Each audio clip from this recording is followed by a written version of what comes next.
আগামী নির্বাচনে এই ঢাকা বড় মানুষ বিএনপির প্রার্থীকে ধানের শীষের প্রার্থীকে ভোট দিয়ে জয়যুক্ত করবেন ইনশাআল্লাহ।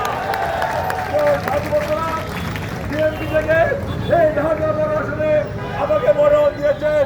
আমি আপনার কাছে অঙ্গীকার করতে চাই, আল্লাহ পাক যদি আমাকে কবুল করেন, আমাকে আপনাদের পাশে সেবা করার সুযোগ দেন, আমাকে আপনাদের খেদমত করার সুযোগ দেন, তাহলে এই ঢাকা বারো থেকে আমি মাদকের কোনো অস্তিত্ব রাখবো না ইনশাআল্লাহ।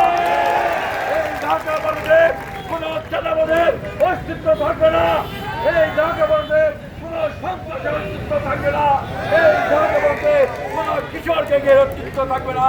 এই ঢাকা ভারতে একটি সামাজিক বন্দর হিসাবে একটি সুন্দর এলাকা হিসেবে আমি ইনশাআল্লাহ আমরা সবাই মিলে করে তুলবো। সাথী বন্ধুরা, সেই ব্যক্ত করে সবাইকে আগামী দিনে আরো ঐক্যবদ্ধভাবে যাদের শীতের পক্ষে কাজ করে আহ্বান জানিয়ে আমি আমার বক্তব্য শেষ করছি।